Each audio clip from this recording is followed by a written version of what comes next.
നമസ്കാരം, Aroor vision news ചാനലിലേക്ക് സ്വാഗതം. ഇന്നത്തെ പ്രധാന വാർത്തകളിലേക്ക്. അരൂർ തുറവൂർ ഉയരപ്പാതയുടെ അടിപ്പാതയിൽ വാഹനങ്ങൾ ചീറിപ്പായുന്നു. അപകട സാധ്യതയുണ്ട്.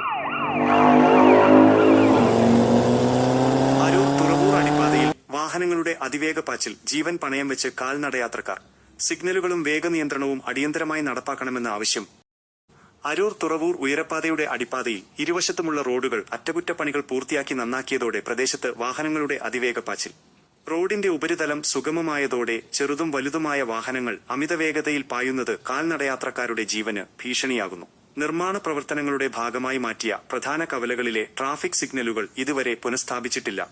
ഇതോടെ കുട്ടികളും സ്ത്രീകളും വയോധികരും അടക്കമുള്ള പൊതുജനങ്ങൾ റോഡ് മുറിച്ചുകടക്കാൻ തീവ്രമായി പ്രയാസപ്പെടുകയാണ്. അതിവേഗതയിൽ പാഞ്ഞുവരുന്ന വാഹനങ്ങൾക്ക് മുന്നിൽ എന്തു ചെയ്യണമെന്നറിയാതെ പകച്ചു നിൽക്കുന്ന കാൽനടയാത്രക്കാരുടെ ദൃശ്യങ്ങൾ പ്രദേശത്ത് പതിവ് കാഴ്ചയായി മാറിയിട്ടുണ്ട്. പൊതുജനങ്ങളുടെ പ്രധാന ആവശ്യങ്ങൾ: വേഗപരിധി ബോർഡുകൾ. നഗരപ്രദേശങ്ങളിലേതുപോലെ അടിപ്പാതയിലെ പ്രധാന കേന്ദ്രങ്ങളിൽ വാഹനങ്ങളുടെ വേഗത കുറയ്ക്കണമെന്ന് വ്യക്തമാക്കുന്ന ബോർഡുകൾ ഉടനടി സ്ഥാപിക്കുക. സിഗ്നലുകൾ പുനഃസ്ഥാപിക്കുക. ഗതാഗത തിരക്കേറിയ പ്രധാന കവലകളിൽ താൽക്കാലിക സിഗ്നൽ സംവിധാനങ്ങളെങ്കിലും അടിയന്തരമായി സ്ഥാപിക്കുക. സീബ്ര ക്രോസിംഗുകൾ. സ്കൂളുകൾ, ആശുപത്രികൾ, വ്യാപാര സ്ഥാപനങ്ങൾ എന്നിവയ്ക്ക് സമീപം വ്യക്തമായി കാണാവുന്ന രീതിയിൽ സീബ്ര ലൈനുകൾ രേഖപ്പെടുത്തുക. Police patrolling. അമിത വേഗതയിൽ വരുന്ന വാഹനങ്ങളെ നിരീക്ഷിക്കാനും വേഗത നിയന്ത്രിക്കാനും മോട്ടോർ വാഹന വകുപ്പിന്റെയും പോലീസിന്റെയും അടിയന്തര ഇടപെടൽ ഉറപ്പാക്കുക.